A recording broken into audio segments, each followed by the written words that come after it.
Hey guys, welcome to Cinematics.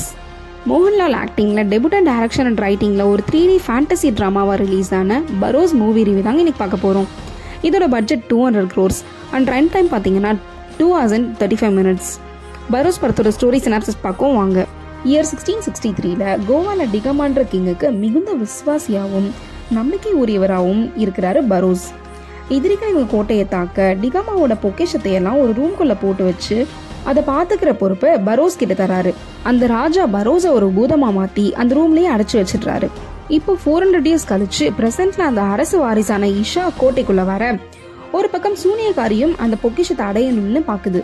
Burrows அந்த சூனியக்காரி கிட்ட இருந்து இஷாவையும் பொக்கிஷத்தையும் எப்படி காப்பாத்தினாருன்றது தாங்க இந்த பரோஸ். அஸ் அ ஸ்டோரியை பார்க்கும்போது மோகன்லால் இந்த கதையை நல்லாவே எழுதியிருக்காருங்க.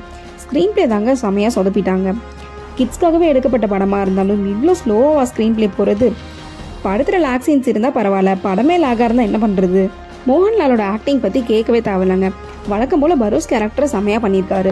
இவரை விட்டால் மற்றவங்க ஆக்டிங்லாம் பெருசாக சொல்லிக்கிற அளவுக்கு இல்லை. விஷுவல்ஸ் அண்ட் 3D எஃபெக்ட்ஸ்லாம் டீசெண்டாகவே பண்ணியிருந்தாங்க.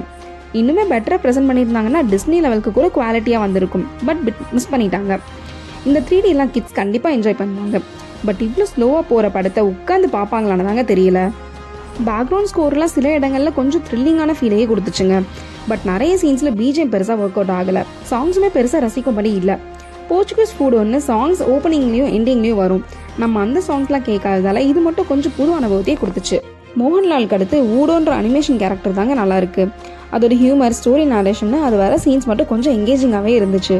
பாசிட்டிவ்ஸ்னு பார்த்தீங்கன்னா மோகன்லால் பெர்ஃபார்மன்ஸ், ஊட character play, story, visual effects and 3D effects தாங்க. நெகட்டிவ்ஸ்னு பார்த்தீங்கன்னா ரொம்பவே ஸ்லோவான சுவாரஸ்யமே இல்லாத ஸ்க்ரீன் பிளேங்க. படத்தை இன்னும் கொஞ்சம் 2 hours கட் பண்ணி ப்ரெசென்ட் பண்ணியிருந்தாங்கன்னா கொஞ்சம் ரசிக்கும்படி இருந்திருக்கும். அப்புறம் மெயின் லீட்ஸ் தவிர மற்றவங்க ஆக்டிங்கில் பெருசாக சொல்லும்படி இல்லை. சாங்ஸு, சினிமாட்டோகிராஃபி இதெல்லாம் தாங்க. ஓவராலாக அடல்ட்ஸ்க்கு ரொம்பவே பிலோ ஆவரேஜான படம் தான் இது. பட் விஷுவல் அண்ட் 3D எஃபெக்ட்ஸ்க்காக கிட்ஸ்க்கு மேபி இந்த படம் பிடிக்கலாம், பிடிக்காமையும் போகலாம்.